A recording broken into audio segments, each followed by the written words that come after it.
भैया आपको मिस किया हमने। भैया जी आपको मिस किया। 2 दिन, 2 हफ्ते से। हाँ, हमने भी किया। हमने हाँ, आपके वीडियोस देखे थे यूट्यूब पे, पूना वाले। दिन रात मेरे स्वामी, जय जिनेन्द्र भैया जी। मैं भावे ना ये भाऊं। देहांत के समय में तुम्हें को न भूल जाऊं। धर्मात्मा निकट हो, चर्चा धर्म सुनावे।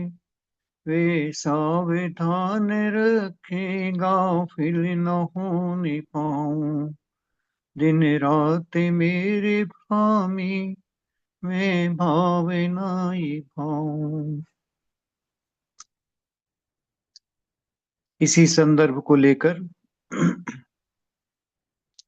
विगत कई संवादों में इस विषय पर चर्चा अपनी आगे बढ़ी है कि धर्मात्मा निकट हो, चर्चा धर्म सुनावे। अगली पंक्ति में कहते हैं, वो सावधान रखें, गाफिल न होने पाओ। किस प्रकार की सावधानी शपथ के प्रति रखना चाहिए, वह धर्म मार्ग से विचलित ना हो पाए। जो विश्वास के साथ में उसने अपनी चर्या को बढ़ाया है,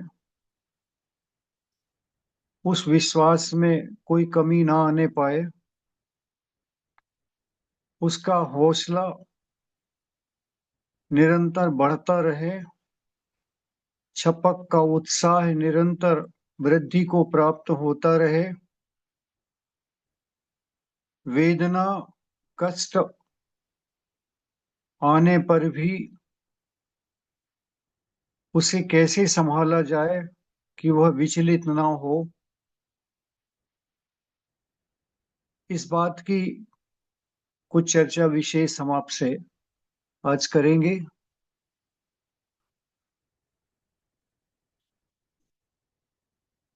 क्योंकि ये सबसे बड़ा कार्य है कि छपक के परिणाम संभले रहे।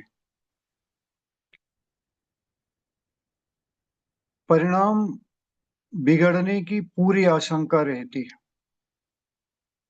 और उसका एक कारण है मात्र कि शरीर में जब अशक्ति, बलहीन होता है, तब उसके परिणामों में विचलन आता है। स्वाभाविक है, एक के नहीं सबके में आ जाता। या फिर संदेखना में समय ज्यादा लगता है, आयु कर्म है अभी, ज्यादा लगता है, तो भी उससे जो अभिरुचि होनी चाहिए उस रुचि में कमी हो जाती है। उसे ऐसा लगता है कि पता नहीं कब तक होगा, कब तक होगा, कब तक ये सहना पड़ेगा। ये बातें छपक के अंदर प्रायतर आ जाती है। इसलिए निर्यापक को या परिचारक को, निर्यापक होते हैं निर्देश करने वाले, उनके सानिध्य में जब संलेखना होती है, और परिचारक होते हैं जो उनकी सेवा टहल करने वाले। आचार्य निर्यापक हैं, और संघ के साधु जिनको निर्यापक योग्य समझते हैं उनको ही संलेखना के इस कार्य में लगाते हैं। निर्यापक आचार्य आगम की ज्ञाता, हर परिस्थिति से निपटने वाले, योग्य। परिस्थितियां कैसी भी आ जाएं, वे अपनी मनस्थिति को अनुकूल रखते हैं।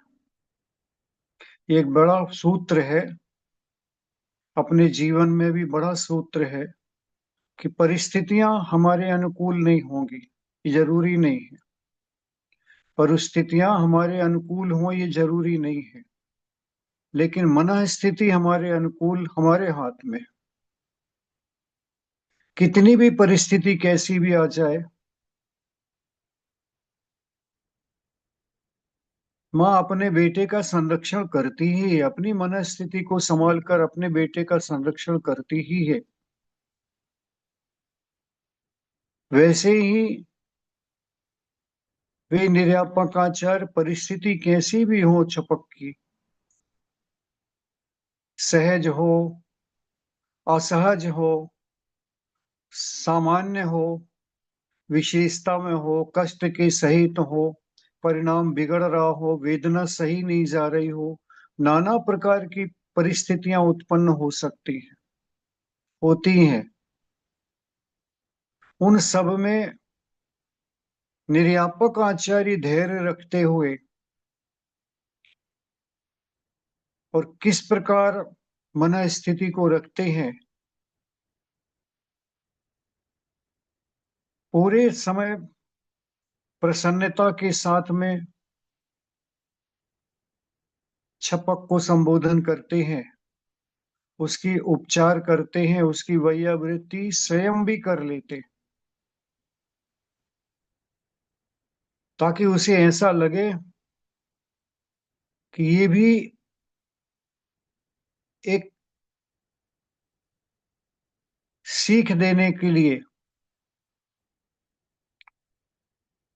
पुनः प्रतिस्थापित करने के लिए, उसके परिणामों में संभाल आ जावे और उसकी प्रतिस्थापना पुनः हो जावे, उसे अपना गौरव जग जावे कि मैं कौन हूं।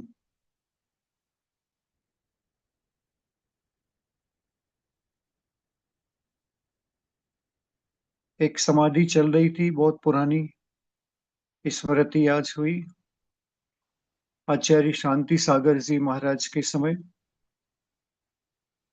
और एक महाराज की समाधि चल रही थी लगभग 50 मील दूर। आचार्य शांति सागर जी चातुर्मास कर रहे थे और वो मुनि महाराज की समाधि चलते चलते उन्हें प्यास की वेदना बहुत हुई, और इतनी वेदना हुई, इतनी वेदना हुई कि उनसे सहन नहीं हो रही थी, और वो ये कहने लग गए, पानी पिला दो, पानी पिला दो, पानी पिला दो, नहीं तो मैं मगरमच्छ बन जाऊंगा, इतनी प्यास मुझे लगी। ऐसे शब्द उनके मुख से निकल लगे। जब आचार्य महाराज के पास समाचार पहुंचा तो उनने चातुर्मास में भी विहार किया, और विहार करके 50 मील विहार करके 2 दिन में पहुंचे। सबसे ज्यादा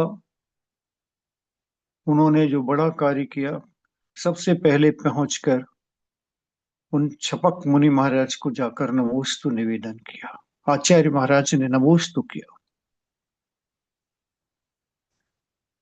उनके नमोस्तु करते ही उनके अंदर गौरव जगा। महाराज आप हमें नमोस्तु कर रहे हैं, आप तो आचार्य हैं, सर्वोपरि हैं।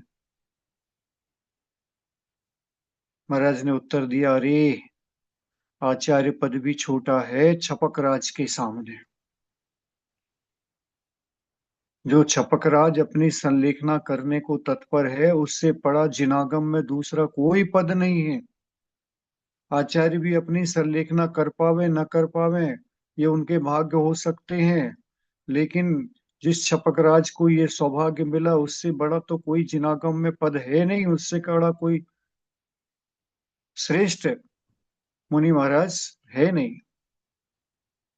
आपने बहुत उत्कृष्ट कार्य किया है, और हमें पता चला कि वेदना है, आपको तृषा की व्याधि हो रही है। कोई बात नहीं, हम उसी लिए आपके पास चल कर आए। और महाराज आचार्य महाराज ने उन्हें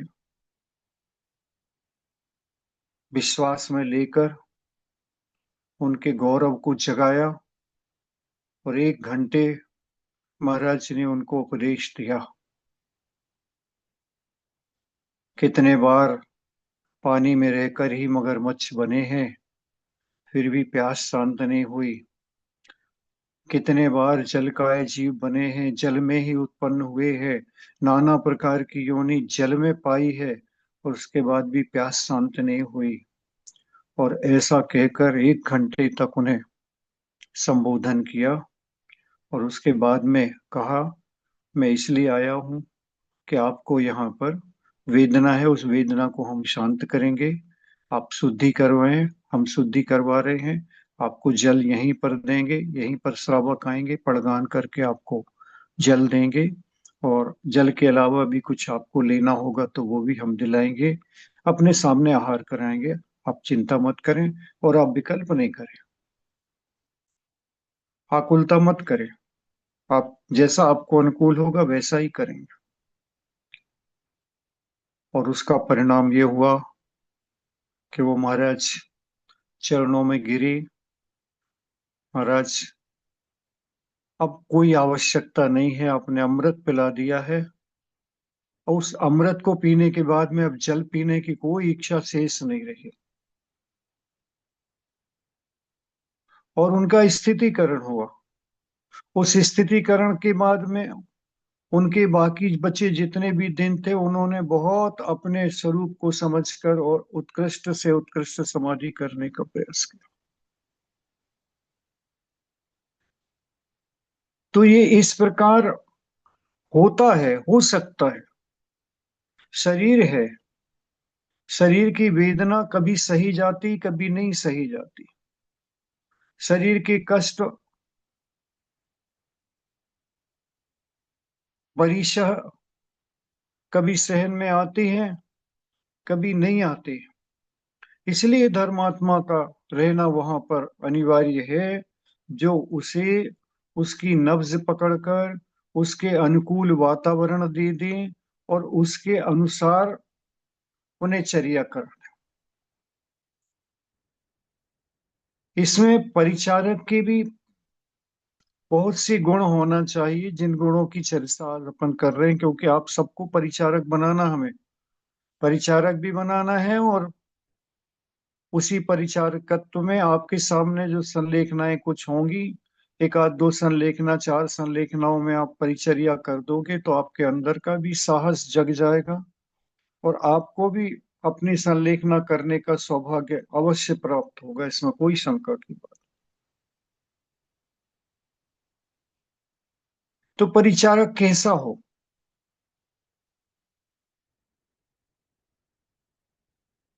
धर्मात्मा तो हो, धर्म के प्रति अगाध श्रद्धा हो, अपने सम्यक दर्शन को पुष्ट करने वाला हो,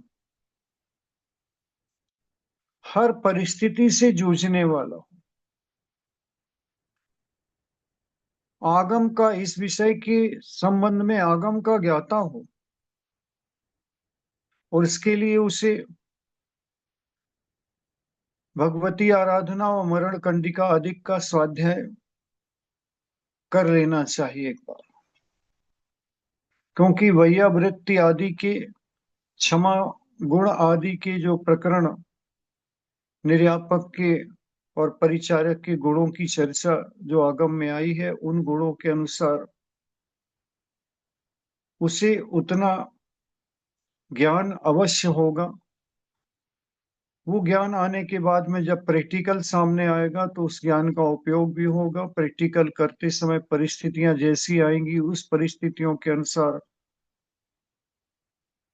उनके निवारण करने का भी उसे साहस होगा और निवारण करके वह आगे बढ़ेगा।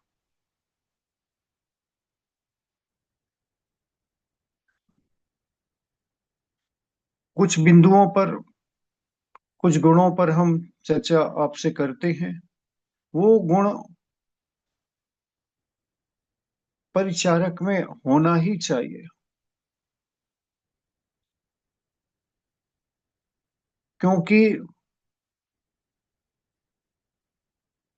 यदि छपक नाराज होगा, छपक वेदना में होगा, और उसका जवाब कड़वे से दिया जाएगा, उसका दबाव अनुकूल स्थिति में न देकर रोष में दिया जाएगा, तो छपक का सब कुछ बिगड़ जाएगा और वह छपक हो सकता है कि अपनी संलेखना करने से भी इनकार कर दे।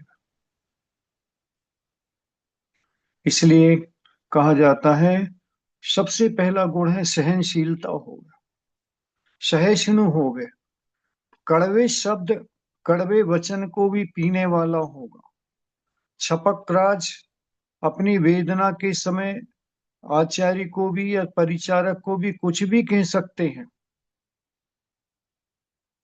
कुछ भी कह सकते हैं, कुछ भी बिगड़ सकते हैं उनके ऊपर, नाना प्रकार के आरोप भी लगा सकते हैं, ये भी कह सकते हैं कि आप हमको यहाँ डाले हो, भूखा मार रहे हो। ये वेदनाएं सब उसके कर्म के उदय के साथ में आती ही आती हैं, आवे जरूरी नहीं है, लेकिन इन परिस्थितियों का सामना परिचारक को करना पड़ता है। छपक कह सकता है, छपक कह सकता है, छपक का परिवार कह सकता है, उस परिवार से सामंजस्य बैठाना पड़ता है। अज्ञानी है जीव जो नहीं समझते, उन्हें ऐसा लगता है कि हमारे दादाजी को, हमारी दादी को, हमारे पिताजी को ये भोजन नहीं दे रहे, ये भूखा रख रहे, जबकि ये समझ में नहीं आ रहा है कि भूखा रख नहीं रहे, उनके जा नहीं रहा अंदर में। समय नजदीक जब हो जाता है तो शरीर एक्सेप्ट नहीं करता, कई परिस्थितियां आ जाती, कई परिस्थितियां आ जाती और इनसे जूझना पड़ता। कई बार परिवारजन, समाजजन, समाज से भी सामंजस्य बैठाना पड़ता है। छपकराज मंदिर में संलेखना कर रहे हैं, पचासों लोग दर्शन को आते हैं, उन्हें ज्ञात नहीं होता है कि क्या चल रहा क्या नहीं चल रहा। पूछ लेते हैं परिवार जन से, वो कह देते हैं मात्र जल रहा। अरे जल भर क्यों दे रहे, और कुछ क्यों नहीं दे रहे, क्यों भूखा रख रहे हो? ऐसी कोई संलेखना होती क्या भूखा रख रख के? नाना प्रकार के तर्क कुतर्क प्रति समय होते ही हैं,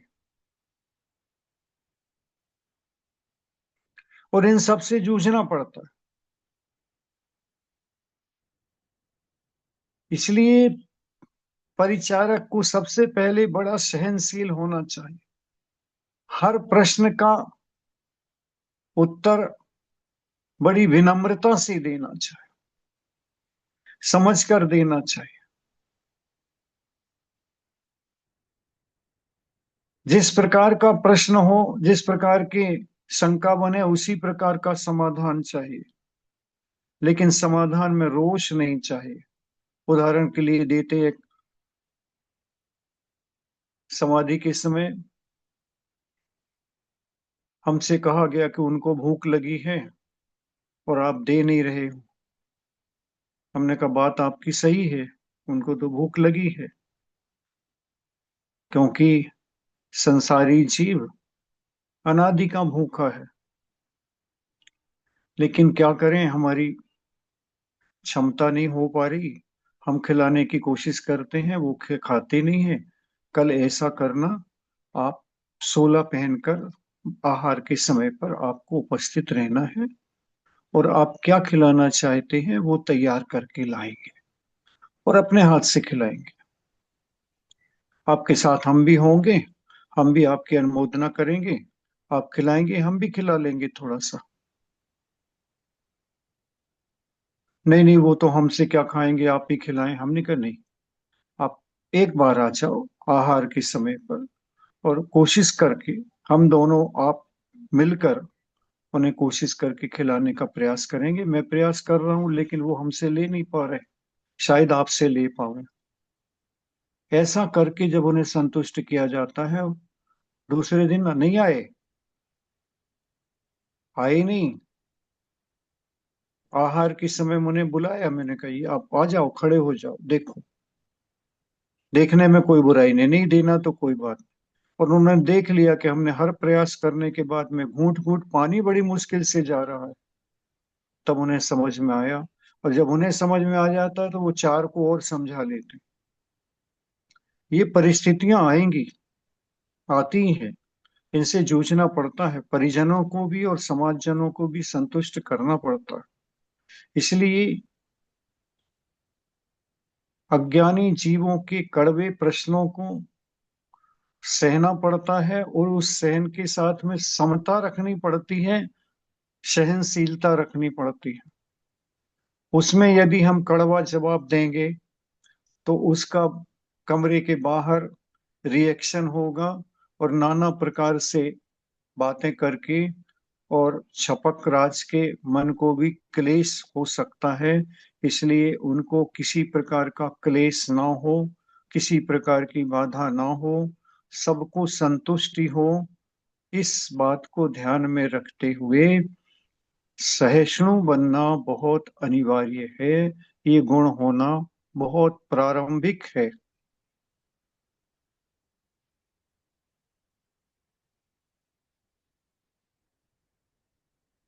आहार विज्ञान का ज्ञाता हो।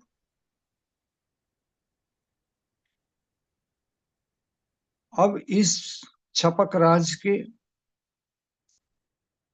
अंग उपांग सब कमजोर हो गए। इसकी क्षमता पचाने की, खाने की सब कमजोर हो गई। जैसे छोटे से बालक, नवजात शिशु को हलवा नहीं खिलाया जा सकता, वह पाचन नहीं कर पाएगा और उसका लीवर खराब हो जाएगा। उसी प्रकार अब ये छपकराज की परिस्थिति देखते हुए इन्हें कैसा आहार पानी कराना जो सुपाच्य हो, उनको संतोष भी हो, उन्हें लगे भी कि हम भोजन इत्यादि कर रहे हैं, और उस भोजन इत्यादि के माध्यम से उन्हें संतुष्टि प्राप्त हो, क्योंकि इस अगले 24 घंटा निकालना है। हो सकता है दो भुक्ति में ना रह गए हों, क्योंकि दो भुक्ति माने दो बार भोजन या पानी के बाद में फिर एक भुक्ति पर लाया जाता है। और एक भुक्ति जब चलती है तो एक भुक्ति चलती 24 घंटे में पुनः लेना है। तो उस 24 घंटे में उनको क्षुधा तृषा की तरफ से समता हो, विषमता ना आ पावे उनके, ऐसा पेट में भोजन पहुंचे कि जो पीड़ादायक ना हो और वेदनादायक ना हो, सौम्य हो, रोग को बढ़ाने वाला ना हो। इसलिए उनके रोगों से परिचित होना पड़ता है कि इन्हें क्या था, बीमारी क्या थी, अभी क्या था, कितना चल रहा था। इस प्रकार का ज्ञान करने के बाद उन्हें आहार इत्यादि को, आहार विज्ञान को जानने वाला ज्ञात हो। क्या दे दे में जिससे प्यास की बाधा ना पड़े, क्या दे दे में इनको भूख की बाधा ना पड़े, और उनको संतुष्टि हो जाए कि हाँ मैंने खाया, मैंने पिया। इस बात का विचार करके इस आहार विज्ञान का ज्ञाता उसे होना ही चाहिए, अज्ञान आहार विज्ञान को जानने वाला होना चाहिए। अभी एक तात्कालिक प्रसंग चल रहा है। एक उत्कर्ष सागर जी महाराज लगभग 82-83 वर्ष के हैं, और 5-6 दिन पहले हमारे पास में समाचार आया कि उनकी परिस्थिति गड़बड़ है। उन्हें पहले पैरालिटिक के 2 अटैक आ चुके थे, और अभी तात्कालिक में उन्हें 2 बार अटैक पुनः आया। अब वे चलने फिरने में असमर्थ हैं। उन्हें उनके परिजन गंज बासोदा मध्य प्रदेश में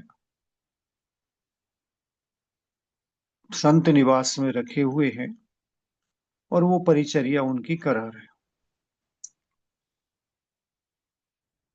उनके लिए लगभग लिक्विड डाइट बताई गई थी, और उनका मन, उनके गृहस्थ अवस्था के बेटे ने खबर की कि उनका मन चिड़चिड़ाता है पूरे टाइम। वो चिड़चिड़ाते रहते हैं, उन्हें भूख लगी रहती है और मन नहीं लगता, धर्म ध्यान में रह नहीं पाते। क्या करें, कैसे करें? हमसे संपर्क हुआ, हमने उनसे बात करी, नमोस्तु किया और फोन के माध्यम से ही बात हुई। मुझे लगा कि इनकी क्षुधा अभी इन्हें सता रही है और खाली हम लिक्विड लिक्विड पानी पानी देंगे तो इनके मन में चिड़चिड़ाहट आएगी। उसका एक कारण है, उनके मन में नहीं, हम आज सभी अनादि काल से अन्न के कीड़े हैं। बिना अन्न की हमारा पेट भरता नहीं, हमारी क्षुधा शांत होती नहीं। आचार्य श्री हमेशा कहते थे, दो इंद्री तीन इंद्री भी रहा है तो भी अन्न में कीड़ा लगता है जाकर, अन्न के बीच में रहता है, वही खाने की आदत है। इसलिए अन्न छूटना बहुत दुर्लभ होता है और छूटता है तो तब रोष आना, क्रोध आना स्वाभाविक है। हमने उन्होंने चर्या सुनी। चर्या सुनने के बाद में हमने उनके बेटे को कहा कि कोई बात नहीं, थोड़ा सा अन्न की मात्रा अभी देनी है और ऐसा करो कि रोटी के ऊपर का पल्ला, दो पल्ले, माने एक रोटी होगी, उसको आप मूंग की दाल के पानी के साथ में मिक्सी में चलाकर उसका लिक्विड फॉर्म बना दो और महाराज आहार को जब खड़े होते तो उन्हें रोटी दाल, उसी में लौकी की सब्जी भी डाल सकते हैं, लौकी का सूप अलग से बना सकते हैं और इस प्रकार थोड़ा भोजन में तब्दीली की। और तब्दीली करने के बाद में उनको आहार कराया गया। शाम को अपडेट हमने लिया तो कि महाराज खुद बोले, आज हमें संतुष्टि लग रही, अच्छा लग रहा। और उनके अंदर में जो हीन भावना आ रही थी वो भावना मन से निकली। हमने कहा, आपको और भी भूख लगेगी, मैं खिलाऊंगा, जब तक आपको क्षुधा है मैं दूंगा। आप ये मत सोच के चलो कि नहीं, आपके ऊपर कोई प्रतिबंध है, आपको ले नहीं सकते कि लेना नहीं। आपको जो लेना है आप बताओ, उसके अनुसार। हाँ, ये भर ध्यान रखो कि उससे, उस चर्या से आपको प्रमाद ना आवे, नहीं तो सामयिक नहीं होगी, प्रतिक्रमण नहीं होगा। तो ऐसी चर्या। और उनको संबोधन भी किया कि अपन शरीर को कब तक देंगे, जब तक स्वीकार करेगा देंगे, लेकिन स्वीकार नहीं करेगा, उससे विकृति आएगी तो फिर अपन विकृति में लेंगे तो शरीर में और विकृति आती चली जाएगी। ऐसा करके उन्हें कुछ संबोधित किया और बराबर उनकी चर्या 3-4 दिन हो गए। दूसरे दिन बेटे ने कहा कि शांत, उनके मन में शांति तो है, क्षुधा का संबंध भी कोई है नहीं और बाकी लिक्विड लिक्विड डाइट जारी है, पानी दे रहे, सूप दे रहे, लौकी इत्यादि का, कुछ मुनक्के का पानी बना के दे देते हैं, छाछ दे देते हैं। छाछ से कफ इत्यादि न बने उसका भी उन्हें ज्ञान करा दिया कि इस प्रकार से उसमें उप, उपचार करके, छाछ का उपचार करके इस प्रकार दे दोगे तो कफ इत्यादि नहीं बनेगा। ऐसा भी चल रहा। और बराबर बराबर लगभग 3 लीटर के लगभग का इनपुट जा रहा।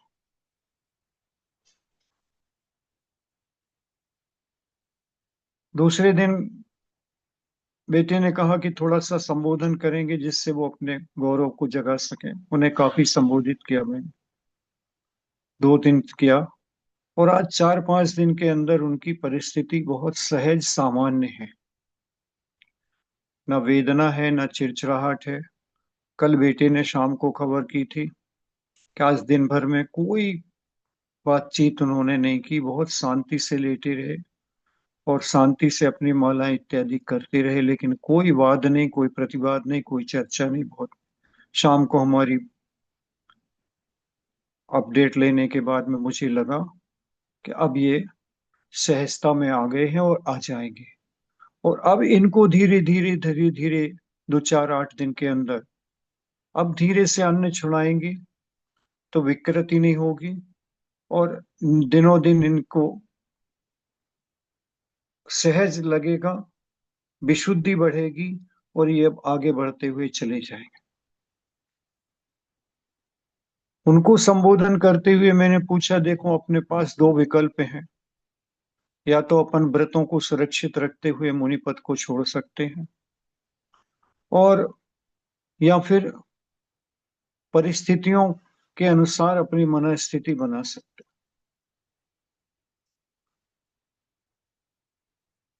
उन्होंने बहुत सहजता से उसे लिया, सोचा समझा, और उन्होंने कहा कि नहीं। हमने कहा हम भी नहीं चाहते हैं कि अनंत पर्यायों में कभी जीव को महाव्रत प्राप्त होते हैं। आपसे थोड़ी बहुत दोष लग रहे हैं अभी, अब चल नहीं पा रहे, व्हील चेयर का उपयोग करना पड़ रहा है,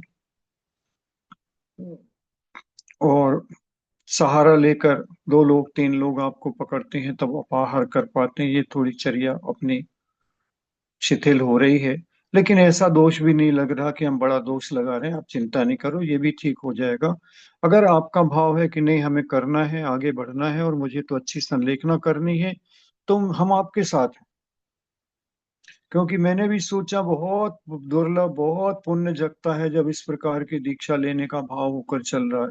लगभग 13 साल की मुनि व्रत हो गए, और अब जीव उसे छोड़े, उसकी अपेक्षा अपने आप को संभालेगा, समझ जाएंगे।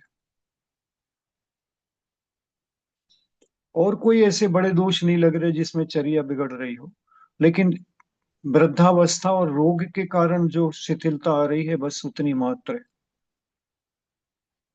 कहने का प्रयोजन ये है कि जब उन्हें उनके गौरव से परिचित कराया और उनके अनुकूल चर्या में थोड़ा सा परिवर्तन किया, उससे उनकी मन स्थिति और अंदर का पौरुष जाग गया, और वे जागकर अपने उस कार्य को अब अच्छे से संपादित करने के लिए कटिबद्ध हो गए। यही कार्य परिचारक का और निर्यापक का है। हमें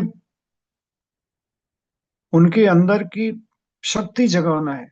जीव के अंदर अनंत शक्ति है, अनंत शक्ति का पुंज है। यदि उसके अंदर आ गया कि नहीं मैं कर सकता हूं, मैं कर लूंगा, मैं कर लूंगा, एक एक थोड़ा थोड़ा आगे बढ़ाए, थोड़ा थोड़ा आगे बढ़ाए, और वह अपने गौरव को प्राप्त कर लेता है, तो फिर उसे समझाने की भी आवश्यकता नहीं होती है। हम जितना सोचते हैं उससे वो एक कदम आगे बढ़कर चलता है। यह स्थितिकरण अनिवार्य है, और ऐसे स्थितिकरण को जानने वाले, छपक राज को संभालने वाले, वे परिचारक और निर्यापक आचार्य इस गुण के धनी होते हैं। औषधि रूप आहार का भी ज्ञाता हो, आहार का भी ज्ञाता हो, आहार विज्ञान के, औषधि रूप आहार का भी ज्ञाता हो। उसी परिस्थितियों के अनुसार एक औषधि तो भोजन में तब्दीली करके ही औषधि बन जाती है, भोजन को ही औषधि बना देना। दूसरा, छोटी मोटी तकलीफ के बाद में उसे क्या औषधि इत्यादि दे सकते हैं, कोई काढ़ा दे सकते हैं, कोई उपचार दे सकते हैं, तो वो उपचार उसे ज्ञात होना चाहिए, और उन उपचारों के लिए हमेशा तत्पर होना चाहिए।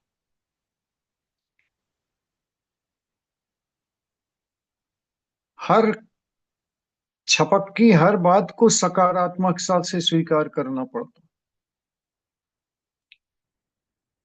निगेटिविटी नहीं सोचना है, निगेटिविटी में उसे नहीं ले जाना है, सब पॉजिटिविटी में उसको रखना है और स्वयं को रखना।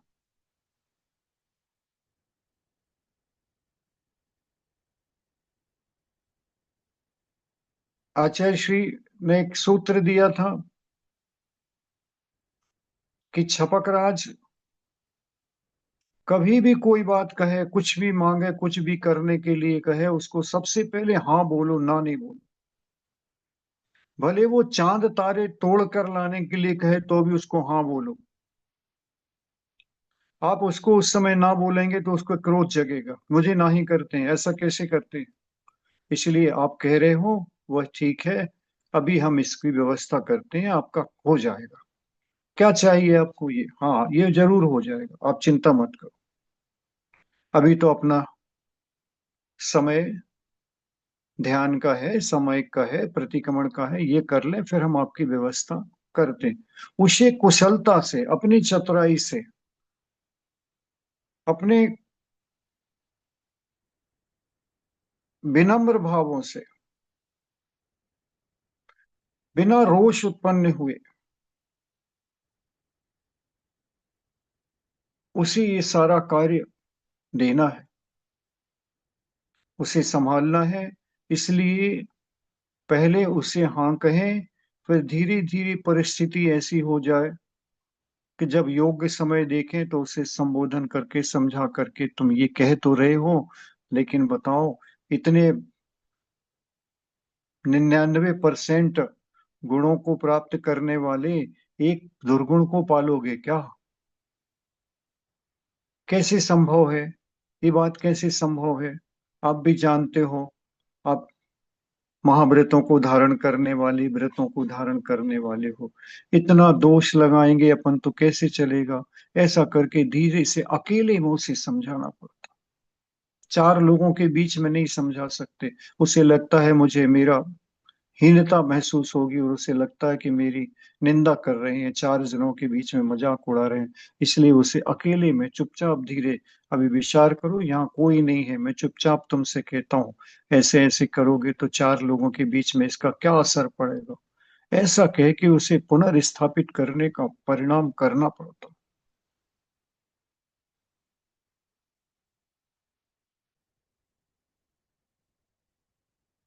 इसलिए औषधि रूप आहार का भी ज्ञाता होना चाहिए, छोटे छोटे से। और सबसे बड़ी शारीरिक उपचार का ज्ञान होना चाहिए। देखो, 24 घंटे में एक बार हम आहार पानी दे रहे हैं, मान लो उसका एक बार चल रहा है, अब वेदना हो रही है, अब दोबारा तो औषधि या कुछ देना नहीं है। तो स्थानीय उपचार के लिए, शारीरिक में जहां पर तकलीफ हो रही है, उस स्थानीय उपचार का ज्ञाता होना चाहिए, तुरंत उसे उस बात का उपयोग करना चाहिए। छपक को पेट में दर्द हो रहा है, थोड़ी सा कारण ज्ञात कर लो क्यों हो रहा है।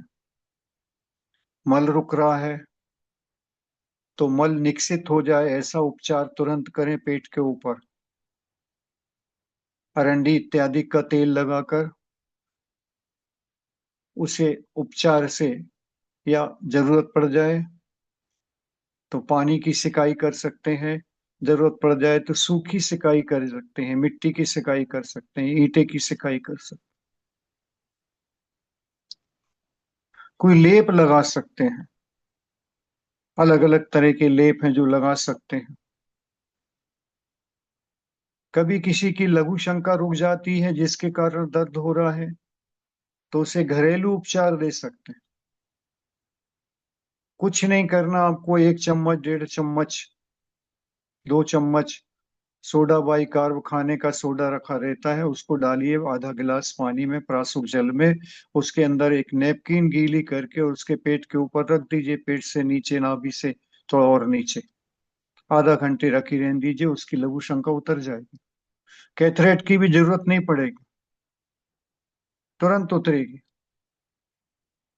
ऐसी कुछ नुस्खे हैं जिनके कारण छपक को तुरंत तात्कालिक आराम, और तुरंत एक बार में आराम नहीं भी लगेगा तो, लेकिन पानी की पट्टी रखने के बाद उसे ऐसा लगेगा कि मुझे अच्छा लग रहा है।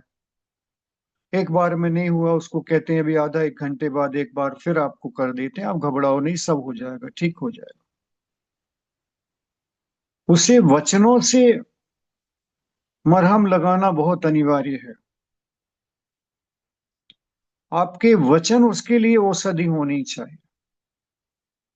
औषधि कितना काम कर रही, कितना नहीं काम कर रही, ये दूसरी बात है, लेकिन पहले आपके वचन उसके लिए औषधि रूप होना चाहिए। अपन सब परिस्थितियों से जूझते हैं, अपने को सबको ज्ञात है। आप अच्छे किसी डॉक्टर के पास जाते हो, डॉक्टर आपको दो फटकार लगा देता है और कहता है कि अब तुमने ये किया है, भुगतो, मरने वाले हो, अब तुम मरोगे, मैं क्या कर सकता हूँ। ऐसा अगर कोई डॉक्टर कहता है तो आप दोबारा उसके पास जाना पसंद नहीं करते। और वही परिस्थिति को आप दूसरे डॉक्टर के पास गए, उसने कहा चिंता मत करो, अभी मैं औषधि दे दूंगा, सब ठीक हो जाएगा, इतना बड़ा रोग नहीं है, कुछ बात नहीं है, चिंता मत करो।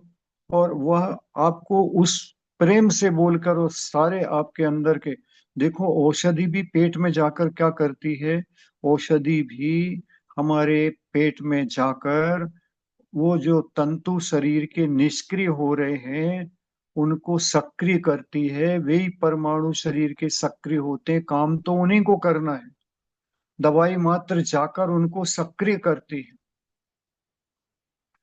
और जो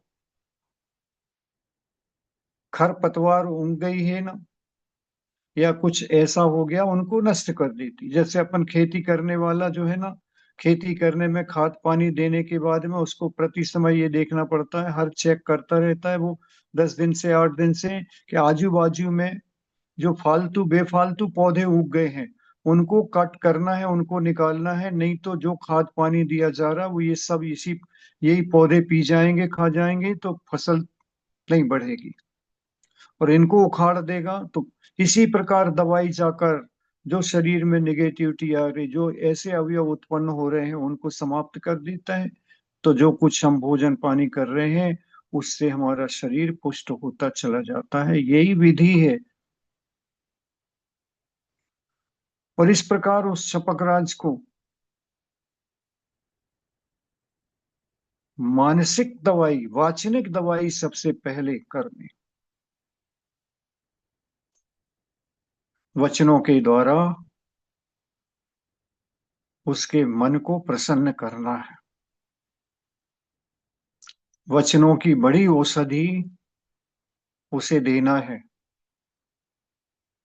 वह रात्रि में भी कुछ प्यास से बाधित है तो उसे अच्छे से वचनों से कहना, जरूर तुम्हें प्यास लग रही होगी, शरीर तुम्हारा सूख रहा है, घबराओ नहीं, थोड़ा समय रह गया है, आधा एक घंटे के बाद सुबह होने वाली है, अभी सुबह अपन दे देंगे, रात में क्यों दोष लगाएं। ऐसा करके और धीरे धीरे उसको समझा कर, ऊपर उपचार करके, पानी की पट्टी रख के, कुछ गीले कपड़े से मुंह पोंछ कर, कुछ पेट को ठंडा करके, हाथ पैरों में वैयावृत्ति करके, कुछ ठंड, गर्मी का मौसम है तो ठंडे तेल इत्यादि के माध्यम से, ठंड का मौसम है तो कुछ गर्म पदार्थ के माध्यम से, सरसों के तेल इत्यादि के माध्यम से कुछ ऐसी वैयावृत्ति उसको करें। वैयावृत्ति सिर में, पेट पर, तलुओं में, हाथ के पंजों में, पैर के पंजों में, यहाँ पर मालिश इत्यादि करने से उसके शरीर में आई हुई थकावट से कुछ आराम मिलता है, तो उसे सहज महसूस होने लगता।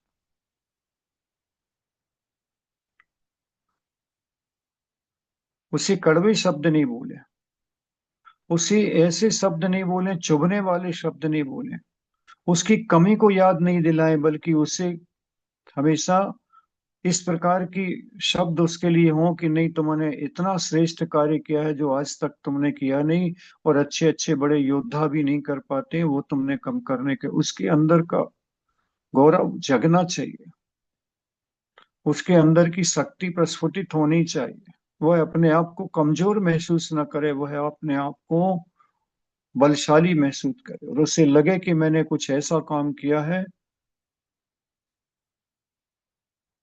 इस प्रकार उसके स्थानीय उपचार को कम, शरीर के साथ शारीरिक उपचार के साथ साथ स्थानीय उपचार का, जहां पर जो तकलीफ हो रही है, आपके सर में पीड़ा होती, कुछ नहीं, परिजन इतने कर देते, लेट जाओ, हम बाम वाम लगा देते हैं, पेन बाम लगा देते हैं।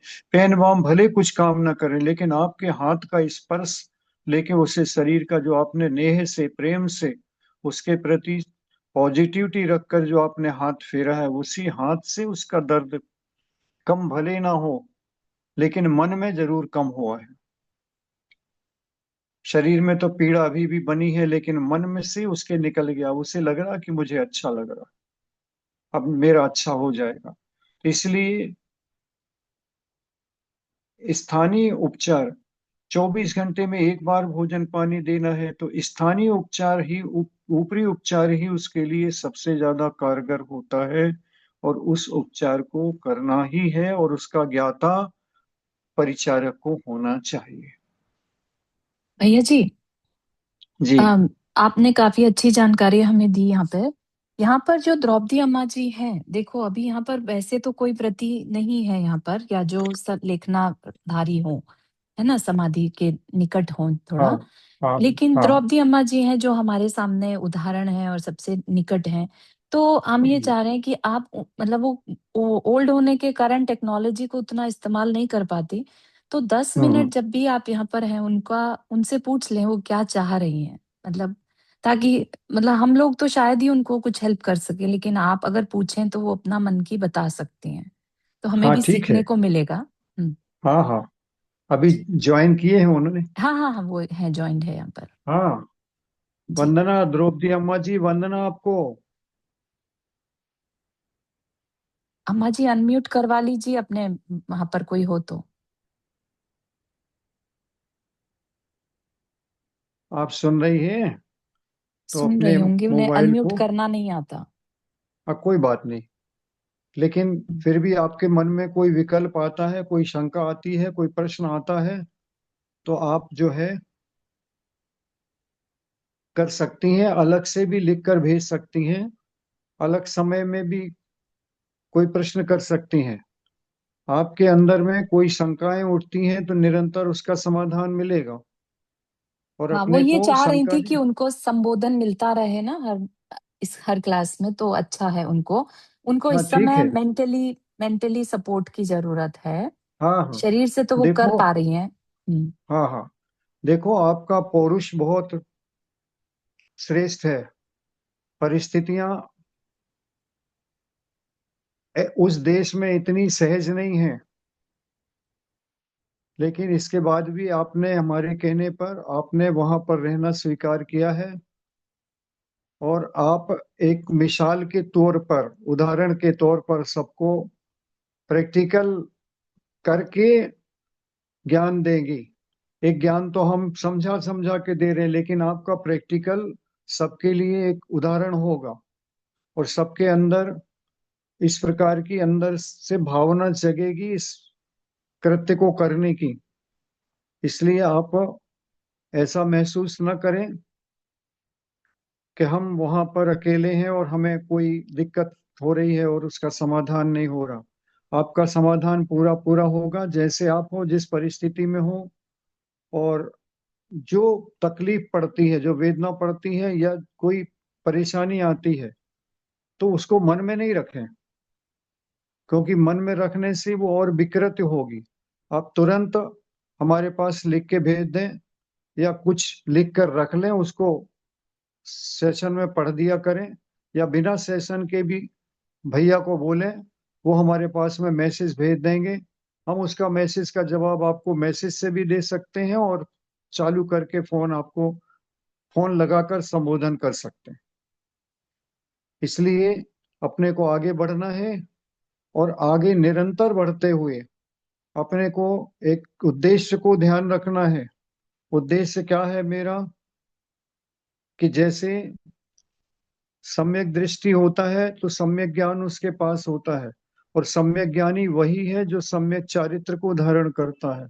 और जो चारित्र को धारण करता है, उसका उद्देश्य रहता है कि मुझे अब इस चारित्र के साथ अंत में अच्छे से अच्छी समाधि करके मुझे जाना है। तो अम्मा जी एक सूत्र दे रहे हैं आज। मकान अपना किराए का है, हम मकान मालिक नहीं हैं। जैसे मकान मालिक को जो मकान के संबंध में पीड़ा होती है, या उसका जो ममत्व रहता है, उसके प्रति उसका जो लगाव रहता है, वो किराएदार को नहीं रहता। किराएदार पहली तारीख को उसे किराया पेमेंट करना पड़ता है, बस इसके अलावा वो कुछ नहीं जानता। बाकी उसकी उसकी अंदर से आमना इतनी पक्की होती है। और ये भी हो सकता है कि मकान मालिक भी वहीं रहता है, किराएदार भी वहीं रहता है, और मकान मालिक से ज्यादा अच्छे से मकान रखता हो किराएदार, अच्छा संभाल कर रखता हो, बहुत ढंग से रहता हो, शान से रहता हो और निष्प्रय होकर रहता। लेकिन उस किराएदार को कभी भी रात्रि में सोते में से उठाकर पूछ लो कि भैया मकान बेचोगे क्या, तो जवाब देगा नहीं, मेरा मकान नहीं है, मैं तो किराएदार हूं। स्वप्न में भी कभी वह किराएदार अपने आप को मकान मालिक स्वीकार नहीं करता। ऐसे ही हम इस शरीर को किराए पर लेकर आए हैं। कितने दिन के लिए लेकर आए हैं? जितने साल, जितने महीना, जितने दिन के लिए लेकर आए हैं, आयु कर्म जैसा हमारा है, उतने दिन में वह किराए की गाड़ी को, किराए के शरीर को वापस देना है। मिट्टी में से बनाया था, मिट्टी में उसको मिलना है। अब हम उसे स्वामित्व नहीं समझें कि मेरा है। मेरा नहीं है, किराए का है। किराया जैसे ही पूरा होगा, चुक जाएगा। इसलिए इससे काम तो लेना है, इसमें रहना है अच्छे ढंग से, इस शरीर से उपयोग करना है, इस शरीर को काम में लेना है, धर्म साधना करनी है। लेकिन ममत्व का भाव इससे नहीं रखना है। मेरा नहीं है, मेरा ये स्वभाव नहीं है, ये पुद्गल की जाति का है, मैं जीव की जाति की हूँ। जीव की जाति भिन्न है, पुद्गल की जाति भिन्न है। पुद्गल का एक, जीव का काम क्या है? ज्ञान दर्शन उसका स्वभाव है।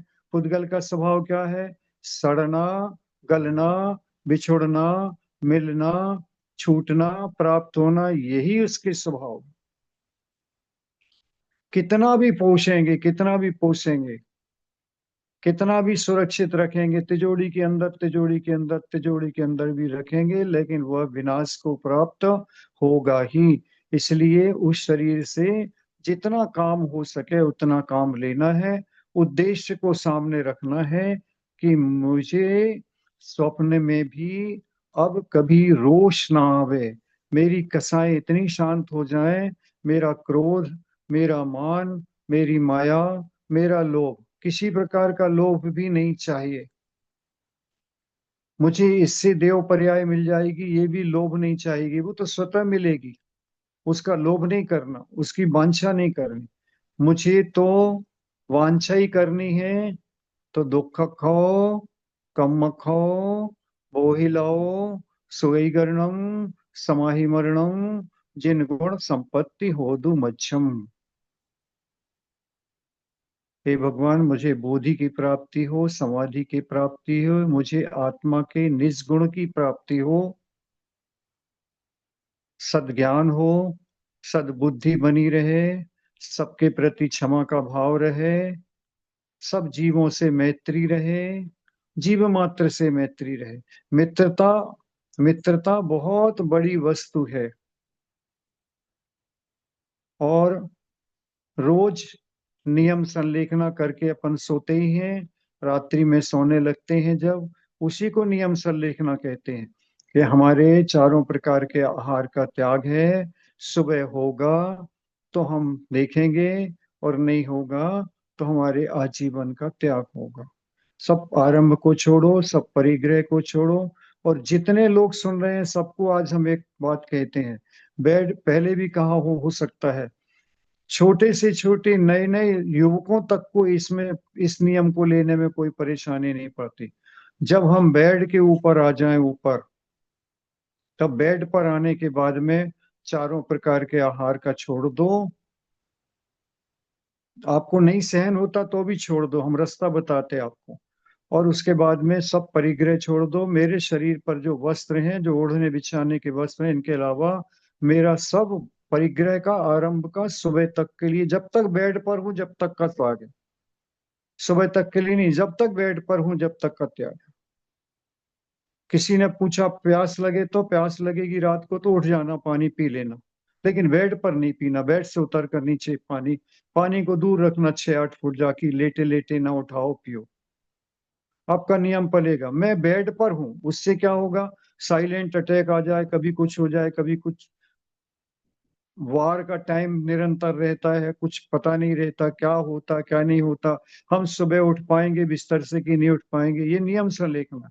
तो हमने ये रख के कर लिया कि हम जब भी जरूरत पड़ेगी बेड पर त्याग किए हैं। और इसके अलावा हमें जरूरत पड़ी, कोई वस्तु की पड़ी, कोई चीज की पड़ी, कोई याद आ गई, बेड से उतर जाओ, कर लो उसे, फिर बेड पे आने के बाद त्याग करो। ऐसे में अंदर से साहस बनेगा, और साहस बनते बनते जो बेड पर त्याग करेगा वो वास्तव में त्याग करने के लिए भी हिम्मत करेगा। इसलिए अम्मा जी रात को बेड पे आने के बाद सब कुछ त्याग करना है, बस मेरे शरीर इतना परिग्रह है, मेरे शरीर के ऊपर जो कुछ है वह, और बिस्तर के अलावा मेरा सब कुछ का त्याग है, मेरा एक भी अंश मेरे पास नहीं है। यहाँ तक कि अपनी चाबियों को भी अपने पास मत रखो, वो चाबी भी एक परिग्रह है, ऐसे स्थान पर रख दो कि ठीक है सुबह उठेंगे तो फिर उठा लेंगे। इससे मन में साहस बढ़ेगा, और साहस बढ़ेगा तो हमारा एक कदम और आगे बढ़ेगा। इसलिए सभी लोग इस बात को ध्यान में रखकर नियम संलेखना करनी ही चाहिए, इसमें कोई नुकसान नहीं। हाँ, इस संबंध का कोई प्रश्न हो तो पूछ सकते हैं अभी, इसमें कोई दिक्कत नहीं है। रात्रि में, अन्ना भैया जी, मेरा प्रश्न ये है कि जैसे बोला बेड पे आने के बाद जो एसी या पंखा चलाते हैं उसका क्या, वो गिना जाएगा उसमें परिग्रह में? और उतना मान कर रखो कि हमारे लिए ना चाहिए, जी हमें भैया हम जी, त्याग मैं कर दें। पूछ रहा था कि जो बेड पे आने के बाद जो पंखा एसी या हीटर चलाते हैं रात को, तो हाँ, तो वो अपने लिए परिग्रह तो में आएगा चलाया क्या ना, वो भी? परिग्रह तो है, परिग्रह तो है, तो क्योंकि फिर वो अपने लिए उसको भी चलाया। बोलना पड़ेगा ना कि भाई उसको उसके अलावा ऐसा करके कुछ करना पड़ेगा? हाँ हाँ, वो तो जो आपने स्वीकार किया उसको बोल दें कि अच्छा, इस ठीक है। कमरे में मैंने जो व्यवस्था की है एसी इत्यादि हम्म। की वह, और हम्म। मेरे साथ में जो कुछ है वह, और इसके अलावा मेरा अच्छा, सब त्याग है। मैं ठीक है। परिग्रह में जो कुछ, उसमें भी क्या है कि यदि हमने इतना त्याग भी किया और रात्रि में हम्म। सोते हुए हमारा कुछ गड़बड़ हो जाए, तो वो जीव ऊंचाइयां ले लेगा, जबकि व्रत नहीं लिए है, संयम नहीं लिए है, तो भी इतना अच्छा। नियम से भी वह ऊंचाइयों को प्राप्त हो जाएगा। अच्छा, और ठीक है बस। जब सोने सोने के साथ में एक बात जरूर कहता हूँ कि पानी पीने की आदत है और पीने की जरूरत पड़ती है, उसको निषेध नहीं कर रहा, लेकिन उसको 6 फुट 8 फुट दूर रखना। नहीं, वो नहीं तो तो नहीं वही लेते हैं, बिस्तर मैं पे, खाली मेरा पंखा हाँ का मुझे नहीं याद आया जो, क्योंकि वो पंखा नहीं कभी जो चलता है भी ना। लेते हैं, मान लो छोटे छोटे बालक भी हैं, अच्छा। नवयुवक भी हैं, जो हम्म। भी लेते हैं वो भी कर सकते हैं इस नियम को। हम्म। अच्छा। क्योंकि अगर पानी पीने की आवश्यकता पड़ जाए तो उतर जाओ, भी बेड से उतर जाओ, पी लो, हम्म। हम्म। लेकिन आने के बाद फिर त्याग कर देना। इससे उसका त्याग ठीक। करने संबंधी साहस बढ़ेगा। हम्म। जब पता चलेगा कि दो ठीक। चार महीने उसको जरूरत नहीं पड़ी, तो उसको हंसी आ जाएगी अपने ऊपर लिए होगा, अब जरूरत नहीं, अब तो रात को हम्म। वैसे ही त्याग कर सकते, चलो, वो साहस आ जाएगा उसका। इसलिए ये भले छोटा सा नियम है, हंसने वाला नियम है, लेकिन कोई बात नहीं, बेड पर सही, लेकिन जितना सरल है उतना सरल है नहीं ये, इसको भी ध्यान रख लेना, हम आपको सूचित कर रहे हैं। बेड पे आने के बाद में फिर ऑफिस संबंधी, परिवार संबंधी, खाने पीने संबंधी कोई चर्चा नहीं करनी है, क्योंकि त्याग कर दिया है। अब बहुत मुश्किल होने है ही नहीं भैया जी। पात है। मुश्किल है, बहुत मुश्किल है।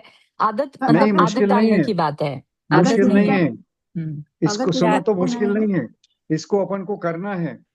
क्योंकि जब हमारे को अगर कोई ऐसा मौका आ जाता है कि मुझे इस संबंध में, ऑफिस के संबंध में थोड़ा विचार करना, बेड से नीचे चेयर पर आ जाओ, आप इसको भैया फॉलो करने भैया की जी, कोशिश तो कर।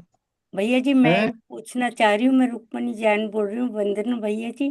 मैं हाँ ये पूछना चाह रही हूँ, जैसे मैं टाइम रखती हूँ कि इतने बजे से इतने बजे तक का मेरा चारों प्रकार का आहार का त्याग, लेकिन मैं उसमें हाँ एक सेंटेंस जोड़ लेती हूँ कि इमरजेंसी को छोड़ के, तो वो करना कहना चाहिए या नहीं? हाँ, ठीक है, कर सकते हैं, कर सकते हैं। ठीक है, क्योंकि मैं टाइम रखती हूँ अपना जैसे ही बेड पे जाती हूँ उसके बाद से सुबह तक का, लेकिन मैं ये सेंटेंस बोल देती हूँ कि इमरजेंसी को छोड़ के। अब बेड पे आने के बाद में इमरजेंसी कुछ नहीं है। अब इसको क्या क्या करो, इस तरह से करो, बेड पे रहूंगी जब तक कुछ नहीं करूंगी, जरूरत पड़ गई तो बेड से नीचे उतर कर करूंगी। अच्छा ठीक है पंडित भैया जी, भैया यदि जी। अपन ऐसा थैंक बोले यू। कि नींद लगने से खुलने तक सब सब प्रकार का त्याग है, तो चलेगा क्या? जैसा आपको लगे अच्छा, जिसमें आपका भरोसा बने। जैसे बच्चों को नियम दिलाते हैं तो ऐसे ही दिलाते हैं कि नींद लगने से खुलने तक सब प्रकार का त्याग करके सोना है, तो ठीक रहेगा हाँ ऐसा मतलब ठीक है, बोलना? ठीक है। हम तो जी कह रहे हैं बेड पर अब धीरे धीरे प्रैक्टिस करो कि बेड पे आने के बाद सब त्याग है। जी। बेड पर आ गए, अब हमें कुछ करना है तो बेड से उतर जाओ ना। अच्छा, अगर फोन आए तो फोन का भी ऐसा करना चाहिए? फोन जब दूर रखेंगे तो कैसे आएगा, नीचे उतर के बात करोगे। अच्छा। इसलिए मैं कह रहा हूँ मोबाइल को 6 फुट 8 फुट दूर रख के सोना। और अगर हमें 4 ही प्रकार का आहार त्याग है तो भी ये सब बोलना चाहिए? बिल्कुल बोलना चाहिए। अच्छा। मुनि महाराज जी आहार करते हैं, आहार करने के बाद उनके एक भुक्ति का त्याग, एक भुक्ति लेने का होता है। दूसरे दिन आज उन्होंने ले लिया आहार, इसके बाद आज लेना नहीं। उसके बाद भी तुरंत जब आहार पूरा होता है तो प्रत्याख्यान करते हैं, यही प्रत्याख्यान कहलाता है। अब मैंने आज आहार ले लिया, अब आहार को त्याग करता हूँ। कल जब तक आहार नहीं लूंगा, उसके बीच में कल जब तक, तो कल आहार की बेला के पहले सारा मेरा त्याग है। 4 प्रकार के आहार को त्याग करते हैं, इसलिए अपना त्याग है आजीवन का। उसके बाद भी अपने को आहार लेने के बाद में त्याग करना अनिवार्य है। ठीक है। जी भैया जी, बहुत अच्छा। हाँ, समय आप सबका हो गया, और इसी विषय की चर्चा आगे भी थोड़ा करेंगे, क्योंकि परिचारक को, आप सबको परिचारक बनना है। अम्मा जी की सेवा सब आप सब करोगे मिलके, हम भी करेंगे फोन से, आप करोगे सामान्य में। तो अपने को क्या क्या गुण होना चाहिए, या अपने परिवार में कभी किसी का मौका आ जाए तो हम किस प्रकार उसको मौका दे सकते हैं, किस प्रकार अवसर दे सकते हैं, क्या कर सकते हैं। तो ये थोड़ा बहुत आपको जानकारी होगी तो आप इसको कर सकेंगे। और नहीं होगी जानकारी, और नहीं होगा तो अपने लिए तो ये शिक्षा बनेगी, अपने को करने का भाव आगे बनाएगा। तो भैया जी आप भी ठीक थोड़ा है। सा हमें पढ़ा देंगे ना, भगवती आराधना और मरण कंडिका के थोड़े थोड़े सूत्र, या हमने हमें उसके खुद पढ़ना सूत्र है? ही आपको दे रहे हैं, आप लोग सब मिलकर स्वाध्याय करो। हाँ, जी जब फिर देखते हैं उसके अंश जो होंगे हम, जी। कोई, क्योंकि वो बड़ा ग्रंथ है, बड़ा बाईस है, सौ काफी साढ़े बड़ा है। 2200 गाथाओं का ग्रंथ जी है। जी। उसमें जो विशेष विशेष होंगे उनके संबंध में हम चर्चा आपको करा देंगे। बिल्कुल बिल्कुल, बढ़िया भैया भैया। जी, अभी अगर जैसे एग्जाम्पल, अगर द्रौपदी आंटी के पास अगर हम जाते हैं, सपोज करो 2 दिन के लिए मैं चली जाती हूँ, तो हम हाँ उनके पास मिलकर जाकर क्या करें? अगर मैं जैसे उनके पास, मैं अलग सिटी में रहती हूँ, लेकिन अगर मैं हाँ, जाती हूँ तो मैं उनके पास जाकर क्या उनके साथ बातें करूँ, क्या करूँ जिससे कि वो मोटिवेट हों? उनको मोटिवेशन देना हम्म। कि जो वो कर रही हैं वो श्रेष्ठ है, ठीक है। और उस काम के लिए उनकी प्रशंसा करनी है, हम्म। उनके गौरव को जमाना है। हम्म। जब आपका छोटा सा बच्चा 8-10 साल का कोई काम करता था और असफल रहता था तो किस प्रकार आप उसको मोटिवेशन देती थी, ऐसे अम्मा जी को मोटिवेशन देना है, हम्म। जिससे उनके अंदर का भाव गौरव और जगे, और हम्म। उनकी सावधानी बढ़े। और उनको कहो कि आप हमेशा हम लोगों के लिए उदाहरण होगी, यहाँ पर आपने जो कार्य किया है वह नींव का पत्थर होगा। आपके इस कृत्य के कारण पता नहीं कितने जीव अपना उद्धार कर सकेंगे। हम्म। और ठीक है उनको जी। उनको अच्छी अच्छी कोई वैराग्य की कहानियां ऐसा करो, जो बड़ा वाला समाधि मरण है ना, जी भैया जी। हाँ जी। हाँ, समाधि मरण को सुनाओ। और उस समाधि मरण में जो उदाहरण आए हैं पीछे के, आधा समाधि मरण में तो करने के लिए कहा, और आगे में कहा मुनि महाराजों के उदाहरण दिए, ऐसे ऐसे मुनि महाराज हुए हैं। उन मुनि महाराज के उदाहरण को लेकर उनकी कथाओं को सुनाओ। ठीक है भैया जी। मिलकर आप भी सुनो और उनको सुनाओ कि बहुत ठीक है सही। कैसे कैसे इन मुनि महाराज ने अपना शरीर त्याग दिया और कैसे समता से सहा। तो तुम्हारे जिये कौन दुख है, मृत्यु महोत्सव भारी। आप तो एक महोत्सव कर रहे हो, ये मृत्यु का महोत्सव है, एक उत्सव है। इस प्रकार सामने वाले को मॉरल सपोर्ट दो, और आप चिंता नहीं करो कि हम आपके साथ हैं, आपको जब जरूरत पड़ेगी आप एक कॉल करोगे, हम तुरंत आएंगे। आप निश्चिंत रहो, ये मत सोचना कि अकेले हैं, हम कैसे कर पाएंगे, क्या कर पाएंगे, हम सब साथ हैं आपके। ऐसा मॉरल सपोर्ट उनको देकर उनके गौरव को अपने आप बचा जगा के रखना है, वही उनको आगे बढ़ाएगा। बहुत सुंदर और भैया जो जी, हम आप, सब करेंगे। हाँ, जो 2 दिन आप जाकर उनके साथ में रहोगी और उनके गौरव को जमाओगी, ये समझ लेना कि आपके जीवन के किए हुए पुण्य पर ये पुण्य सबसे ज्यादा भारी होगा, ये ठीक है वजनदार भैया पुण्य जी। होगा। हाँ हाँ, जी भैया जी। ठीक है, हाँ जी। चलो सभी को जय जिनेन्द्र। वंदना भैया जी, वंदना। वंदना भैया जी। वंदना भैया जी। वंदना जय भैया जी। जिनेन्द्र वंदना भैया जी। वंदना भैया हाँ, जी। हाँ, सभी को जय जिनेन्द्र।